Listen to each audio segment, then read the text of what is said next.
Subscribe करें हमारे YouTube channel को एवं बेल आइकन दबाना ना भूलें ताकि रोज की YouTube अपडेट्स आपको मिलती रहे।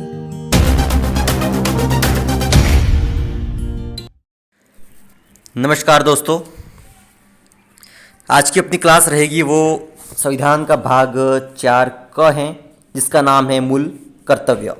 संविधान का भाग 4 क नाम है मूल कर्तव्य। इसके पूर्व की क्लास में हमने भाग 4 ही था, वो भी क नहीं था, ओनली भाग 4 था जिसका नाम था नीति निर्देशक तत्व। उनके बारे में हमने अध्ययन कर लिया है जिसके अंदर अनुच्छेद थे 36 से 51 तक। आज का जो भाग है 4 क उसमें अनुच्छेद हैं 51 क।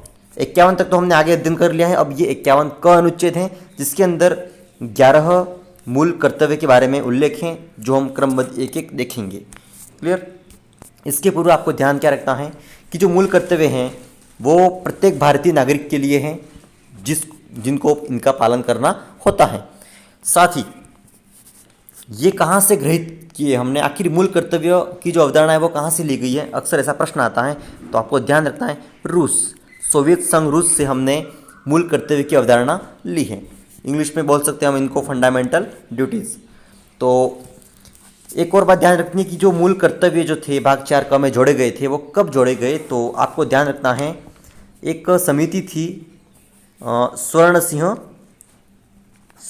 समिति, सरदार स्वर्ण सिंह समिति थी एक, उसकी सिफारिश पर एक संशोधन हुआ था 42वां संविधान संशोधन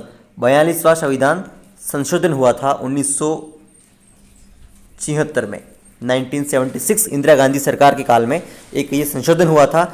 इस संशोधन के तहत कौन सा 42वां संविधान संशोधन के तहत 1976 में मूल कर्तव्य जोड़े गए थे और उस समय 1976 में ओनली 10 मूल कर्तव्य जोड़े गए थे, लेकिन वर्तमान में टोटल 11 मूल कर्तव्य हैं। एक कब जोड़ा गया बाद में वो भी हम आगे देख लेते हैं। जो अंतिम मूल कर्तव्य है 11वें नंबर का वो बाद में जोड़ा गया था 2002 में 86वां संविधान संशोधन के तहत। कौन सा 86वां संविधान संशोधन जो हुआ था उसके तहत 11वां मूल कर्तव्य जोड़ा गया था और बाकी जो 10 पहले से जोड़े गए थे वो 42वां संविधान संशोधन 1976 स्वर्ण सिंह समिति की सिफारिश पर जोड़े गए थे। इतनी बात आपको ध्यान रखनी है। अब हम एक एक जो मूल कर्तव्य हैं उनके बारे में डिस्कस करेंगे। बिल्कुल जिस तरह से ये लिखे हुए हैं आपको वैसे कैसे याद भी रखना है इनको, अक्सर एग्जाम में यहाँ से प्रश्न आते हैं। ठीक, तो पहला मूल कर्तव्य कौन सा है हमारा? फर्स्ट मूल कर्तव्य की बात करें अगर तो 51 क में क्या लिखा है देखना, मूल कर्तव्य भारत के प्रत्येक नागरिक का यह कर्तव्य होगा कि वह और वह क्या। तो ये पहला मूल कर्तव्य है देखना, क यहाँ एक जो भी माने आप, संविधान का पालन करें, मतलब प्रत्येक नागरिक की बात कर रहा है भारत की। ठीक है, प्रत्येक जो भारत का नागरिक है वो संविधान का पालन करे, उसके आदर्शों, संस्थाओं, राष्ट्रध्वज, राष्ट्रीय गान का आदर करे। राष्ट्रीय गान और राष्ट्रीय ध्वज जो हैं वो साथ ही कुछ संस्थाएं और जो भी आदर्श हैं हमारे संविधान के उन सब का हमें आदर करना है, ऐसी बात पहला मूल कर्तव्य बोलता है। क्लियर? दूसरा देखिए, स्वतंत्रता के लिए हमारे राष्ट्रीय आंदोलन को प्रेरित करने वाले उच्च आदर्शों को हृदय में संजोए रखे या फिर उनका पालन करे। मतलब स्वतंत्रता के लिए जो भी राष्ट्रीय आंदोलन थे हमारे, उनको प्रेरित करने वाले जितने भी उच्च आदर्श हैं, जो बड़े बड़े महान हस्तियां थी हमारे राष्ट्रीय आंदोलन में शामिल, उन सबको हमें हृदय में संजोए रखना है, उनको भूलना नहीं है। ऐसा दूसरे नंबर का मूल कर्तव्य कह रहा है। फिर नेक्स्ट है तीसरा,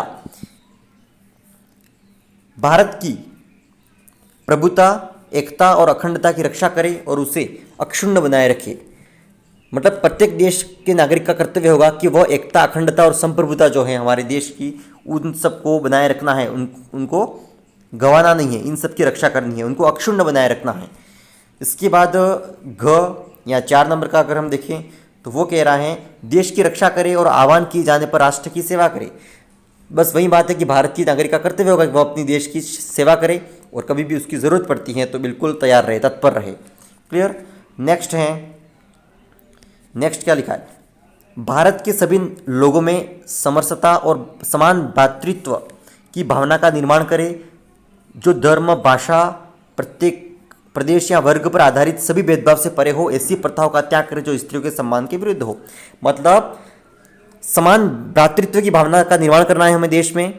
ठीक है, और साथ ही ऐसी प्रथाओं का अंत करना है जो स्त्रियों के सम्मान के विरुद्ध हो। ऐसी कोई भी प्रथा हो उसका अंत करना है, ये प्रत्येक भारतीय नागरिक का कर्तव्य है।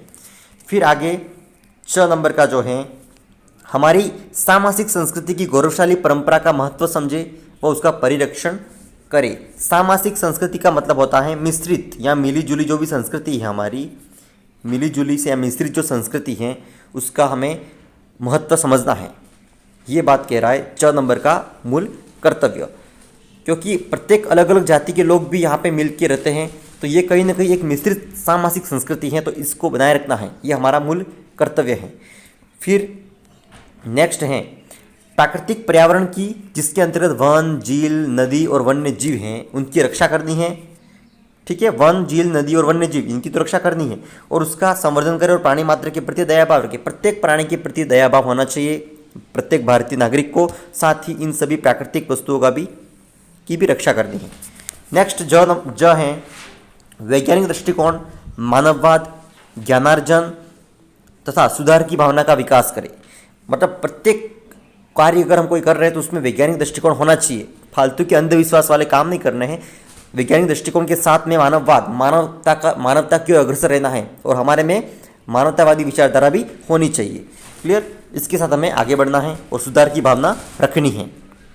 नेक्स्ट क्या है, सार्वजनिक संपत्ति को सुरक्षित रखें और हिंसा से दूर रहे। बस नॉर्मल बात है, जितनी भी सार्वजनिक संपत्तियां हैं देश की उसकी तो रक्षा करनी है, सुरक्षित रखना है उनको, साथ ही हिंसा से दूर रहना है, हिंसा नहीं करनी है। सेकंड लास्ट 10वां नंबर का क्या है, व्यक्तिगत और सामूहिक गतिविधियों के सभी क्षेत्रों में उत्कर्ष की ओर बढ़ने का सतत प्रयास करें, जिससे राष्ट्र निरंतर बढ़ते हुए प्रयत्न और उपलब्धि की नई ऊंचाइयों को छू ले।